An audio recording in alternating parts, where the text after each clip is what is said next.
Bienvenue, vous nous écoutez sur le www.radioalfayda.net. Samba 15 ans à Vélingara, il y est 12h00. Mesdames et messieurs, merci de la confiance renouvelée à la Radio Alfayda pour vous informer. Et vous avez fait le bon choix si vous nous rejoignez dans l'actualité de ce mardi 16 juillet 2024 sur Alfayda FM. Nous sommes ensemble pour une demi-heure d'information. C'est l'heure du journal. Donc voici le sommaire. Ndiabel, dans le département de Kaolack, genre et foncier, une équation non encore résolue si certaines lois et règlements promeuvent au Sénégal un accès égal à la terre entre hommes et femmes pose toujours un problème. Pour trouver des solutions locales, la responsable genre Association nationale des programmes de développement intégré pose des alternatives. À Ziguinchor, les populations de Niamon ont battu le macadam pour réclamer leurs terres occupées dans la forêt classée de Bignona. Le jury populaire d'Adjé, l'une des activités du programme d'Or Axe Gor de Yanamar, s'est tenue au cœur de ville de Kaolack en présence de certaines autorités locales. Sur l'international présidentiel au Rwanda, Paul Kagame obtient 99,15% des voix selon des résultats partiels portant sur 79% des bulletins dépouillés. Et puis sport, toutes les ressources prévues pour les compétitions internationales sur 12 mois ont été dépensées sur 3 mois selon le ministre Abdourahmane Diouf. La revue de quotidien, dernière note de ce journal. Mesdames et messieurs, gardez votre confort d'écoute. Le développement, c'est dans une poignée de secondes. Le journal Serigne Moussa Kane. Devant ce micro, Code Sec, Keneme assure les opérations techniques, rencontre avec les acteurs sportifs et culturels, une opportunité pour le maire Serigne Mboup d'apporter des solutions aux problèmes posés sur la table. Selon le premier magistrat de la ville de Kaolack, la culture et le sport constituent un maillon important pour le développement de la ville de Kaolack. Il est ici au micro de Badara Radio. C'est vrai que la mairie peut avoir une dynamique forte, mais le plus important, c'est appel à l'État. Parce que c'est l'État, nous, on est démembrement de l'État, c'est l'État qui peut nous aider.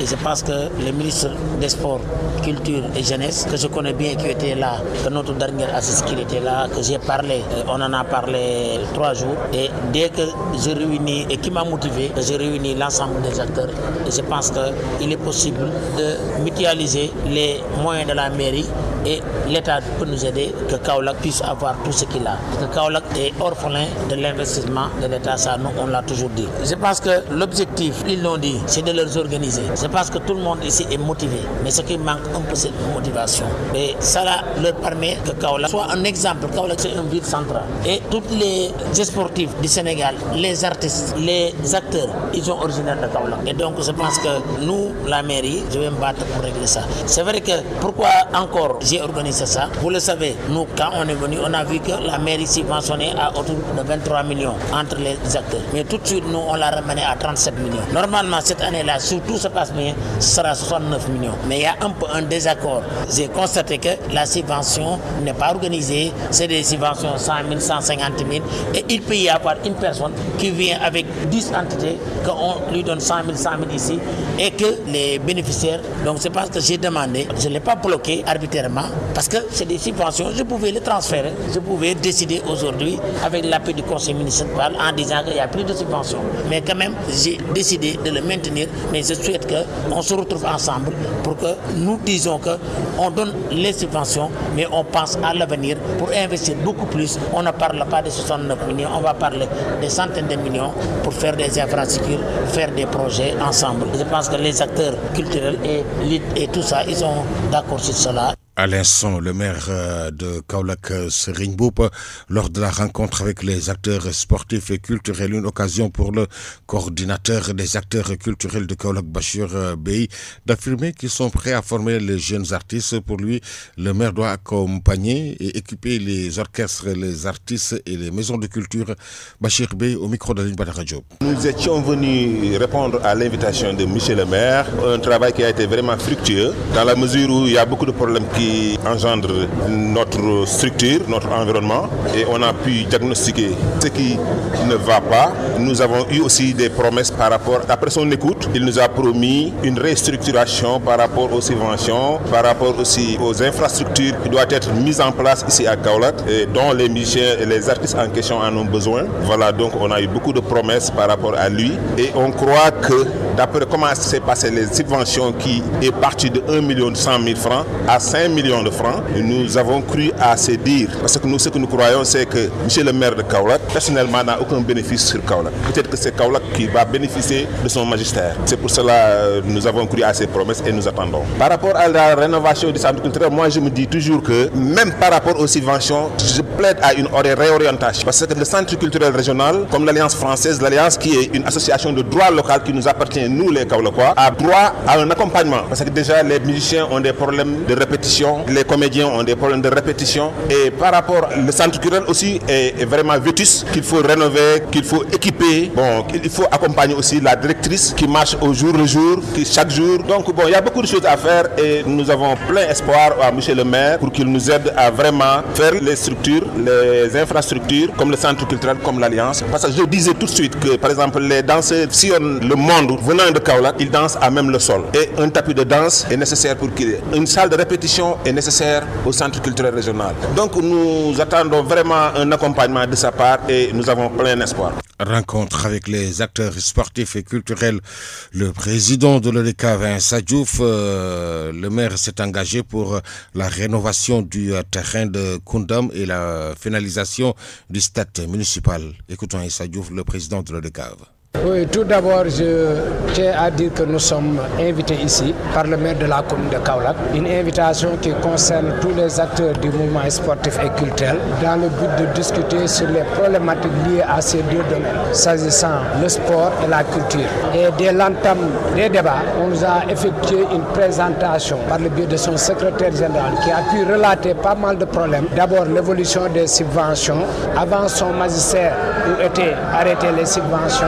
Et depuis son magistère jusqu'à présent, qu'est-ce qui a été constaté au niveau des subventions? Deuxièmement aussi, il nous a parlé des problèmes liés à l'arrêt de certaines infrastructures sportives. Et troisièmement, les perspectives. Avant de terminer avec un débat qui nous a permis d'exposer tous les problèmes et essayer de trouver des solutions par rapport à cela. Donc en premier lieu, on a pu constater que depuis son accession au niveau de la magistrature de la commune de Kaolack, les subventions ont été revues en hausse. Certes, ça peut avoir des quoi. Et pour cette année seule, les clubs n'ont pas encore reçu leurs subventions. Mais avec le débat qui était bien organisé, où beaucoup d'organes, beaucoup de structures ont montré leur satisfaction par rapport au fonctionnement de la mairie, le maire aussi s'est engagé à régulariser cela. Parce qu'il s'agit d'un problème de budget et d'un problème d'effectivité de la perception entre la mairie. Mais le maire s'est engagé, après avoir rencontré les clubs civils, d'échanger avec eux, de finaliser ce point. Par rapport au stade, aux infrastructures sportives, donc le contrat a été résilié à l'amiable parce que c'était mieux pour la mairie ainsi qu'à l'entrepreneur. Et ce problème-là a été réglé et on espère d'ici quelques temps, les travaux vont redémarrer, surtout avec le stade municipal de Kaolack qui veut un stade moderne, un stade qui va permettre de dérouler nos activités sans problème. Mais aussi il y a les stades, les terrains de quartier aussi qui vont reprendre incessamment d'après ce qu'il vient de nous dire. À l'instant, le président de l'ODCAV de Kaolack, Insa Diouf, comment accompagner les structures sportives? Une enveloppe de 100 millions de francs est mise sur la table pour le bon déroulement de leurs activités.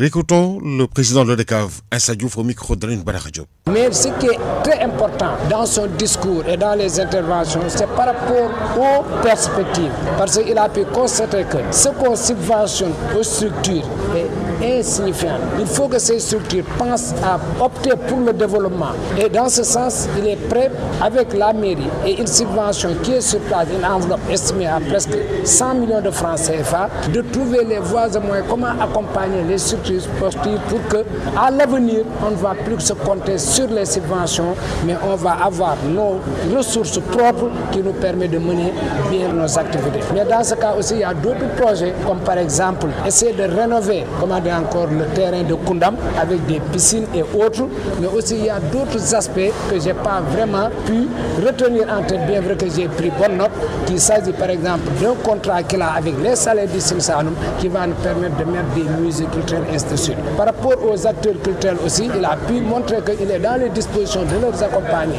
Bien vrai que toutes les doléances qu'on a posées ici, tous ces charges-là reposées sur une seule commune, c'est difficile. Mais il va essayer en tant que Kaolackois par rapport à ses partenaires partenaires, par rapport aussi à la mairie, de faire tout pour essayer de satisfaire tout le monde. Et ça sera très difficile aussi de satisfaire tout le monde, mais de faire de son mieux pour que chacun se sente au moins associé par rapport à ce qu'il est en train de faire.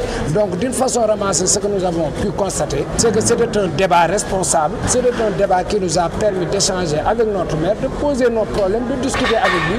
Il a aussi la grandeur de nous écouter, de nous répondre, et je crois que ce que nous avons gagné aussi aujourd'hui, ce que nous avions entendu, c'est satisfaisant. Donc nous ne ferons que lui souhaiter encore la possibilité de répondre à nos attentes. Mais d'une façon ramassée, c'était une réunion vraiment très importante, c'est une réunion aussi qui avait rassemblé tous les acteurs du mouvement sportif.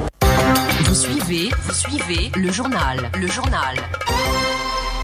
Sur Alfayda FM, la radio qui vous informe partout que vous soyez dans le monde. Ndiébel, dans le département de Kaolack, où la responsable genre Association nationale des programmes de développement intégré, Ngone Diop, s'était rendue pour sensibiliser la commune pour un accès facile à la terre.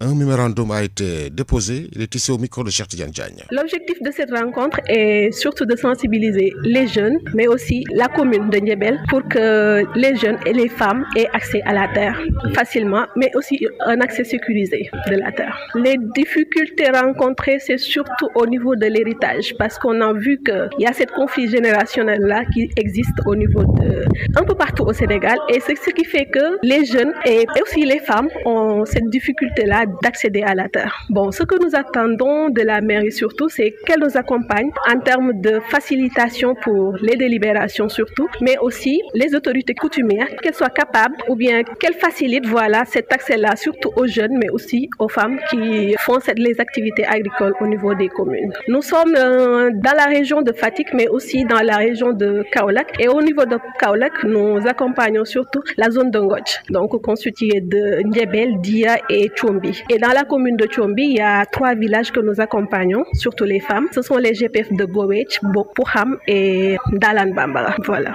Les efforts, moi je trouve ça très timide quand même, parce que les femmes ont soulevé beaucoup de problèmes au niveau foncier, parce qu'elles n'ont pas l'espace voulu, même si ce sont des espaces des groupements, elles n'ont pas assez d'espace pour exploiter les terrains. C'est Ngone Diop, responsable genre Association nationale des programmes de développement intégré, genre et foncier, une équation non encore résolue. La représentante du CNCRCR, Fatou Sissé, lors de cette rencontre, est revenue sur la formation de la gouvernance foncière au Sénégal et la problématique des femmes à l'accès à la terre. Je suis là avec l'ANPD pour faire une sensibilisation sur l'accès des femmes à la terre. Mais avant, on a fait la formation sur la gouvernance foncière au Sénégal. Donc, expliquer les participants le nombre de régimes. Il y a 3 régimes foncières, donc domaine de l'État, domaine des particuliers et domaine national. Aujourd'hui, on a remarqué qu'ici à Ndiébel, beaucoup de femmes ont des problèmes de difficultés pour accéder à la terre. Donc, c'est pourquoi après cette formation, les femmes devront déposer un mémorandum au niveau de la commune pour faciliter l'accès à la terre. Il y a des difficultés sur comment on doit faire pour accéder à la terre, sur comment on écrit une demande, comment on fait la procédure. Donc aujourd'hui, on a appuyé ces femmes-là pour leur montrer les procédures et les différents régimes, parce que c'est seulement les terres des domaines nationaux que les femmes puissent faire ces demandes. Bon, nous maintenant, on négocie avec le maire pour vraiment qu'il facilite l'accès des femmes à la terre. Parce qu'au Sénégal, on a noté qu'on est 49% de cette population, alors qu'on peut dire que 75% de cette population aussi habite dans les zones rurales, donc les zones des terroirs, et leur principale activité c'est l'agriculture. Donc c'est pour cela qu'on demande encore au maire de favoriser ces femmes-là pour qu'ils puissent accéder à la terre. Kenyan, à Ziguinchor, il y a 12h13, les populations de Niamone ne décolorent pas. Elles ont battu le pavé pour réclamer leurs terres occupées par des habitants dans la forêt classée de Bignona. Une marche sanctionnée par la remise d'un mémorandum au sous-préfet de Tengori.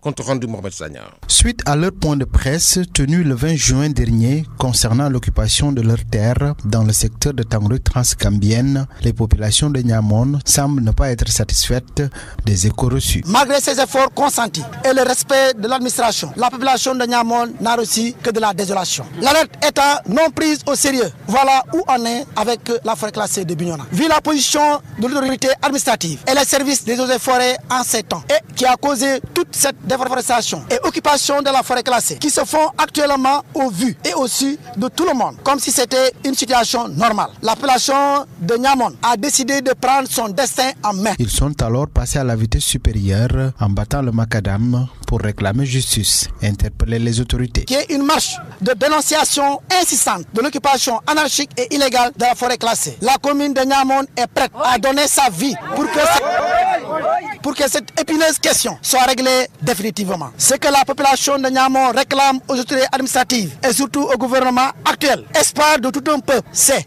audit de la gestion de la forêt classée. Arrêté et destruction de toutes les nouvelles constructions qui sont dans la forêt classée. Déclassification de la forêt classée de Bignona. Restauration des terres de la commune de Niamone. Le sous-préfet de Tangori, qui a reçu le mémorandum, promet de le transmettre à qui de droit. S'il n'y a pas de réaction après cette marche, Niamone compte utiliser d'autres stratégies jusqu'à satisfaction de sa revendication. Après cette marche, qui est un droit constitutionnel, la population de Niamone usera de tous les moyens qui lui sont permis par la loi pour régler la question à la mesure qui s'y est. La balle est alors dans le camp des autorités qui doivent réagir de plus vite pour régler cette équation à plusieurs inconnus. Ziguinchor, Alfayda FM, Mohamed Sagna. Merci Mohamed Sagna, notre correspondant permanent à Ziguinchor. Kodosek Kenemé, restons toujours dans le sud du pays où la journée de l'arbre sera célébrée le 4 août prochain dans la commune de Kandja. Un CDD a été organisé dans la salle des réunions de la préfecture et d'importantes recommandations ont été prises pour la réussite de la journée. Capitaine Godjan, chef du secteur forestier de Vélingara, au micro de Babacar Diouf. Vous savez, on a organisé le CDD au niveau du département de Vélingara pour quand même réussir la journée de l'arbre. Et qui dit journée de l'arbre dit manifestation.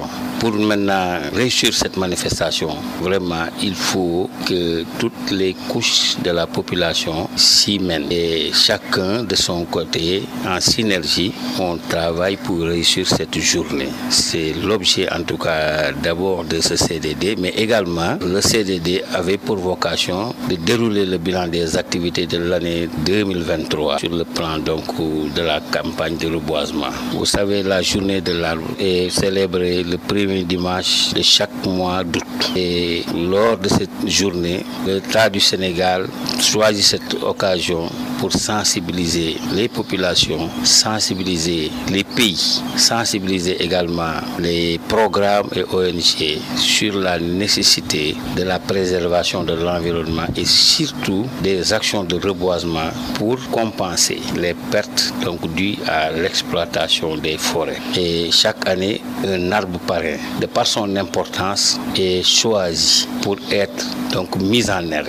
Et cette année, c'est le manguier. Vous savez, le manguier, d'abord par ses effets écologiques, c'est-à-dire qu'au niveau de la nature, parce que l'arbre émet de l'oxygène, capte le gaz carbonique, donc c'est un puits de carbone, mais également donc il joue un rôle important contre le changement climatique. Mais également l'arbre est source de nourriture et source économique. C'est pourquoi l'État du Sénégal a choisi le manguier pour en faire l'arbre parrain, pour que des vergers de manguier soient implantés dans le domaine des terroirs, mais dans les maisons, mais aussi dans les vergers.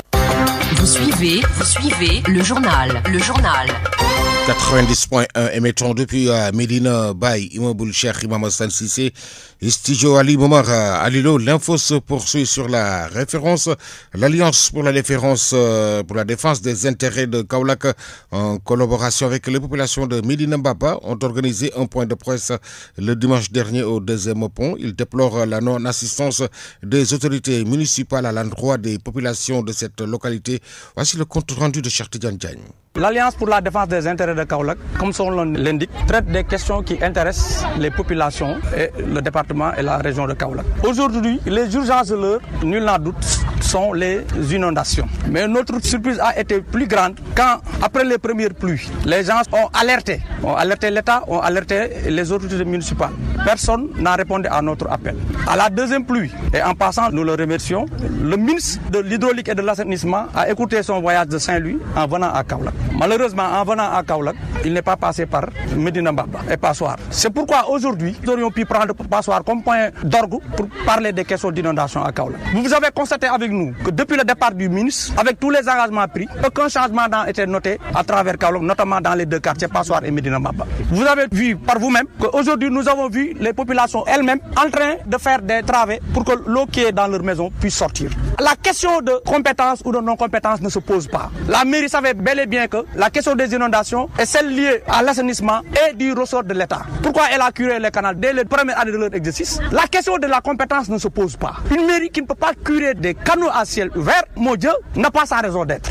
J'ai été désolé, scandalisé, frustré de voir le maire faire certaines déclarations, on ne peut plus contradictoires. On a vu le préfet et quelques autorités, après les pluies, faire le tour des quartiers pour témoigner leur sympathie, leur compassion aux populations. Moustapha Ndiaye, membre de l'ADIC qui réagissait au micro de Cheikh Tidiane Diagne.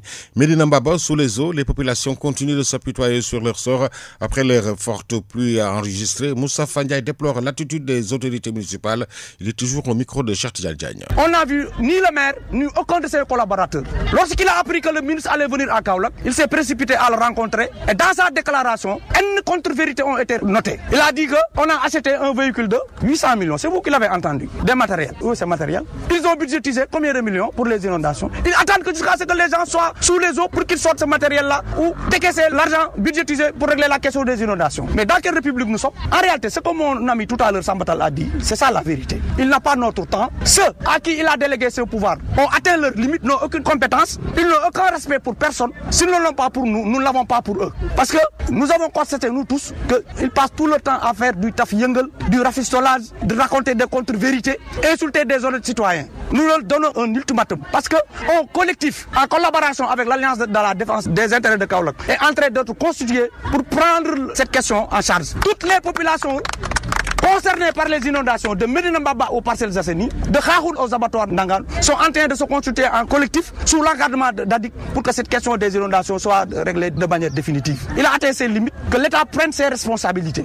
Que l'État prenne ses responsabilités. Il a essayé de laisser le ministre en lui disant que dites-nous combien vous avez, ensemble nous allons régler cette question-là. C'est quoi cette fuite en avant? C'est la honte de dire que je ne peux plus, que l'État prenne ses responsabilités au grand bénéfice des populations de Kaolack. Nous lui avons délégué nos voix pour qu'il prenne en charge nos préoccupations. Il a atteint ses limites dans tous les secteurs de la vie de Kaolack. Au niveau sport, j'aurais pu en développer. Au niveau commerce, j'aurais pu en développer. Au niveau assainissement, j'aurais pu en développer. Au niveau de la bonne gouvernance, j'aurais pu en développer. Purement et simplement, nous lui demandons de nous remettre notre mairie et aller à Dakar ou à Louga et nous laisser de la commune de Kaolack. Moustapha Ndiaye, membre de l'Association pour la défense des intérêts de Kaolack, le maire a atteint ses limites. Quant à Tcherno Birahim Choban, un autre membre de l'ADIC, revient sur la plainte qui a été déposée et des lenteurs notées dans le règlement de ce dossier. Il est toujours au micro de Cheikh Tidiane Diagne. Vous n'êtes pas sans savoir que ADIC avait porté une plainte en 2023 contre le maire Serigne Mboup, en octobre 2023. Une plainte qui a été instruite par le procureur. Nous avons senti des lenteurs dans le règlement de ce dossier. Vous vous rappelez que lors de ce gamou, Serigne Mboup avait utilisé des ASC pour sortir l'argent de la mairie, l'amener chez lui et le distribuer, disent-ils, pour accompagner les marabouts dans leur gamou. La loi est claire. L'argent de l'État doit aller avec la traçabilité. On ne peut pas sortir de l'argent de ce circuit, l'amener chez toi et le distribuer. Jugeant qu'il a violé le code des collectivités locales, nous n'avons pas voulu nous battre, nous avons été à la justice. Nous avons demandé à ce que la justice arbitre. Nous avons amené des preuves, ses propres déclarations. La lenteur sur ce dossier, nous ne voulons accuser personne, nous avons encore confiance à notre justice. Mais nous avons constaté qu'une année c'est trop pour instruire ce dossier. C'est pourquoi nous avons relancé avec une citation directe que nous avons lancée au maire le 11 juin. La citation a été enrôlée, une première rencontre, on nous a donné rendez-vous le 2 passé. Le 2, il n'est pas venu, de fait de glace, et les autres convoqués ne sont pas venus. Mais ce n'est pas une question pour que la citation ne soit pas vidée. Mais pour impliquer davantage les populations, notre avocat a jugé utile de leur donner cette chance, parce que nous voulons qu'ils viennent se justifier de cette gestion. Et maintenant, la date du 3 septembre a été retenue pour vider le... Donc, nous invitons toutes les populations kaolackoises à venir au tribunal de Kaolack le 3 pour que le maire nous rende compte de la gestion de ces 50 millions. Il nous a envoyé des sommations directes sans effet, parce que nous assumons ce que nous disons. Nous attendons encore deux sommations, les pressions, tout cela, ça ne marche pas. Tout ce que nous demandons, c'est que justice soit faite. Nous pensons que ce pays est désormais, et comme il a dit, nous avons droit à notre justice, mais ce pays pays est plus que jamais dans les rampes d'une justice équitable et juste et pour tout le monde. L'état de droit doit s'appliquer pour tout le monde et pour le maire Serigne Mboup. L'actualité sur Alfayda FM. Le mouvement Y en a marre déroule ses activités dans le programme Dox ak Sa Gox. La ville de Kaolack a abrité cette rencontre dénommée Jury populaire et qui a permis aux acteurs d'échanger avec les populations. Suivant le compte rendu d'Alioune Badara Diop.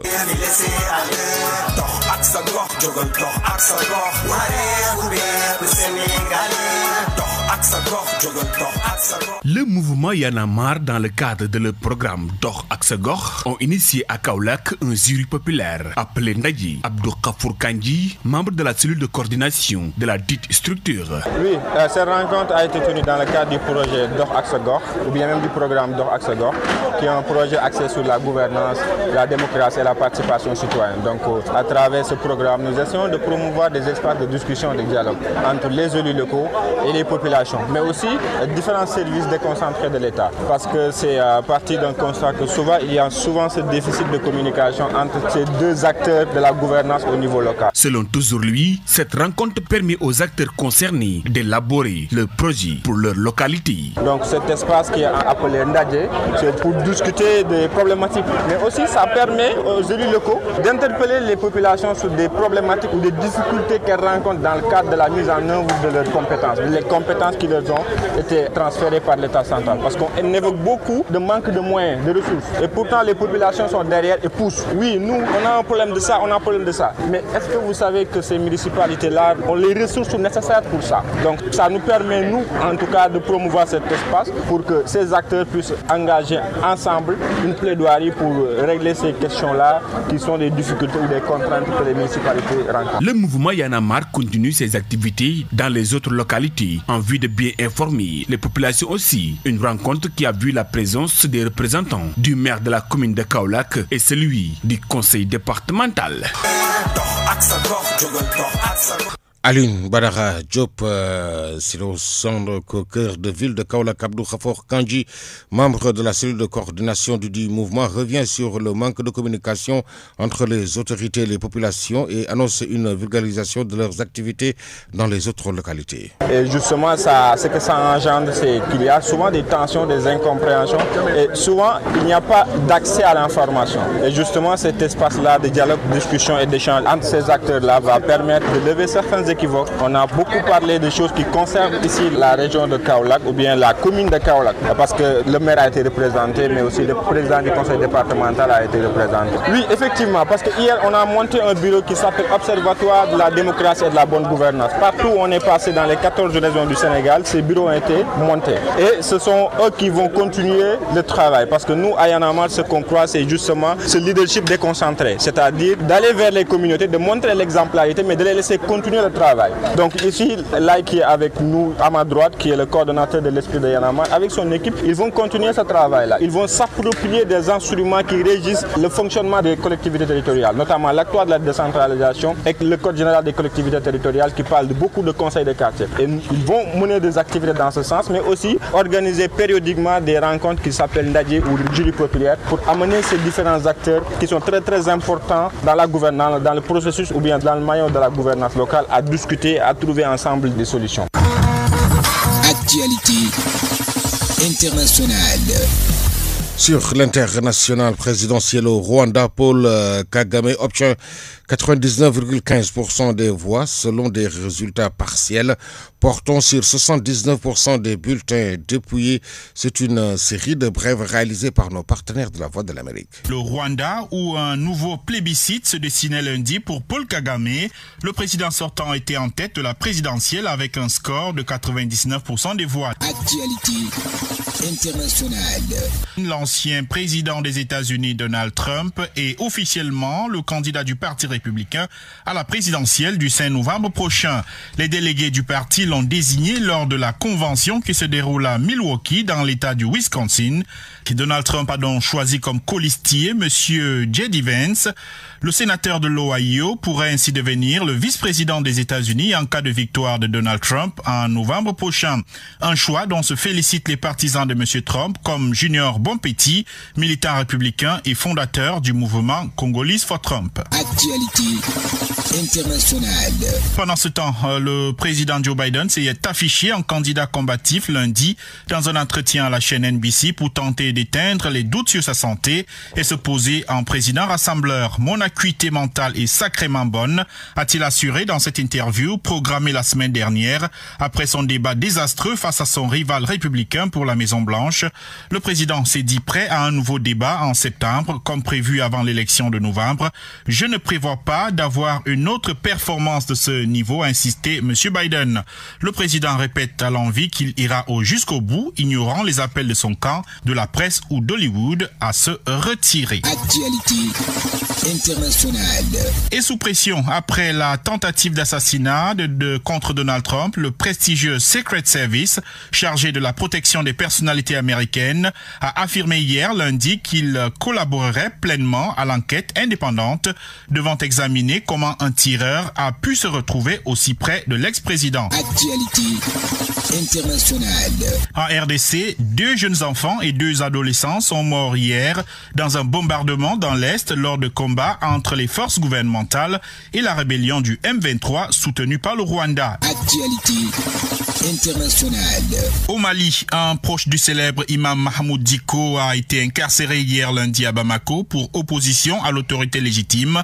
3 jours après son interpellation, Youssouf Daba Diawara était le coordinateur général de la coordination des mouvements, association de sympathisants de l'influent imam Mahmoud Dicko, dissoute depuis avril par les colonels au pouvoir au Mali depuis 2020. Et sport.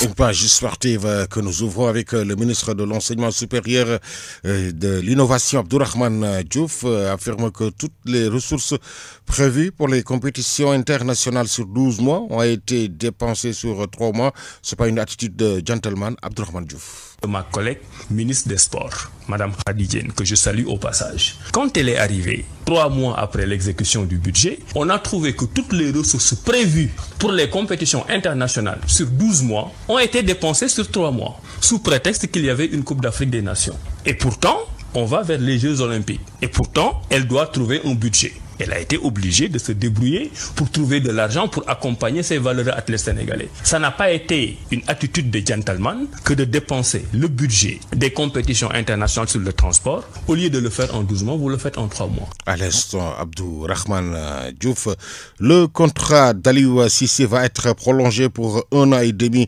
avec le changement de date de la CAN selon le président de la Fédération sénégalaise de football, Maître Augustin Senghor, qui poursuit aujourd'hui. Aucun texte ne l'interdit de se présenter pour briguer un autre mandat à la tête de la structure. Amical ce soir à 17h au stade Lat Dior de Thiès, Sénégal-RDC en vue de la CAN féminine. Le coach congolais Nondele Mongo Joseph demanderait à ses joueuses de jouer pour gagner le Sénégal ce soir à Mercato. Le Jaraaf s'offre 2 nouveaux joueurs, Pape Hassan Bout, formé à l'Atlético Madrid, à la Croatie et au Portugal, et Mortar Ndiaye du Casa Sport, le défenseur central du Casa Sport, et désormais avec les Verts et Blancs du Jaraaf de Dakar. Et là, Madické Kane quitte Etihad Tanger et signe un contrat de 3 ans avec Hilal Al-Hilal SC. Le capitaine de l'AS Pikine, Oumar Nyingue, rejoint Rayon Sport du Rwanda pour un montant de 9 millions. 12h32, tout de suite la revue de quotidien. La revue de presse. L'Obs, Pop, Las, Le Soleil, Sud Quotidien, Walf, Le Matin. La presse du jour, lue et parcourue en 2 minutes 37 par Gonedjaï. Bonjour et bienvenue. Déballage sur Macky Sall, les 100 jours au pouvoir. L'Info Quotidien titre ce matin, l'APR réplique au tir de Bassirou Diomaye Faye, réplique au président Diomaye, l'APR Sall, le couscous souligne Besbi le jour. Seydou Gueye, dans le même journal, parle de 100 jours d'incompétence, de bavardage, de confusion des rôles et de remaniement. L'APR annonce la fin de la grâce. Thierno Bokoum, président du mouvement mouvement Agir dans Révélation déclare que le président Bassirou Diomaye Faye est un président par intérim, ce qui n'existe pas dans nos textes. L'APR corrige le copie de Diomaye, nous dit Rewmi Quotidien, concernant la gestion du pouvoir par Diomaye et Macky. Coup d'état rampant ou couché, s'interroge la critique. En tout cas, pour les Échos, l'APR démonte point par point Diomaye, relatif aux accusations et critiques du président de la République. Renégociation des contrats, relations Diomaye-Sonko. L'opposition alerte d'un grand panel sur un danger pour le Sénégal. Et puis sur la question du fonds politique dépensé en 3 mois, l'APR déshabille Diomaye, lit-on dans Le Peuple. Macky et compagnie tirent sur Diomaye, affiche Dakar Presse. À la une de Walfadjri Quotidien, tir groupé sur Diomaye. Restons toujours à parler de la politique dans cette revue des titres. Positionnement, déconstruction, doute anthropologique, crédibilité. Refaire de la politique l'attente du peuple, un sujet à lire dans les colonnes du journal 24 Yénékaï. Et puis un autre sujet qui s'écarte un peu de la politique, contrôle des titres du domaine public maritime. Ousmane Sonko, dans Le Point Actu et l'Indépendant, reçoit ce qu'on appelle le pré-rapport. Électrification rurale, Libération met en exergue ce matin une affaire de délinquance fiscale au cœur d'un gré à gré de plus de 78 milliards. Santé également dans cette revue des titres. Guédiawaye va bénéficier désormais de services de santé de qualité au sein de l'hôpital Roi-Baudin. Pour le bonheur de nos concitoyens, fait savoir le maire Ahmed Aïdara lors de la cérémonie de réception d'un lot de matériels médicaux d'une valeur de 300 millions, rapporte le quotidien Source A, qui en même temps s'intéresse au sujet de la décision de l'État de recouvrer les villas faisant partie des patrimoines fonciers de l'aéroport. Le journal barre à sa une les écueils en vue. Terminons en sport avec le quotidien sportif Record. Bellingham, Vinicius, Rodri, Jamel. Maintenant, quel favori pour le Ballon d'Or? S'interroge le même journal. C'était tout pour la revue des titres. Merci de l'avoir suivi et très bonne lecture. C'est la fin de cette édition. Merci à Kodosek Keneme qui a assuré la partie technique. Merci également à toute l'équipe qui a permis à sa réalisation. La rédaction en chef a été assurée par Elhadji Ibrahima Gaye. Était devant ce micro Serigne Moussa Kane. L'info revient dans moins de 23 minutes. Ce sera en Wolof avec Mariama Ba. Tout de suite, le rappel de ce qui a fait l'essentiel de ces 12 heures. Niébel, dans le département de Kaolack, genre et foncier. Une équation non encore résolue si certaines lois et règlements promouvent au Sénégal un accès égal à la terre entre hommes et femmes. Pour trouver des solutions locales, la responsable genre Association nationale des programmes de développement intégré pose des alternatives. À Ziguinchor, les populations de Niamone ont battu le macadam pour réclamer leur terre occupée par des habitants dans la forêt classée de Bignona. Le jury populaire Ndadje, l'une des activités du programme Dor Axe Gor de Yanamar, s'est tenu au cœur de ville de Kaolack en présence de certaines autorités locales. En deuxième partie, vous avez suivi l'actualité internationale, la page sportive et la revue de quotidien qui ont mis un terme à ce 12h. Mesdames et messieurs, merci de nous avoir accueillis dans l'intimité de chez vous. Excellent suite de programme sur la 90.1.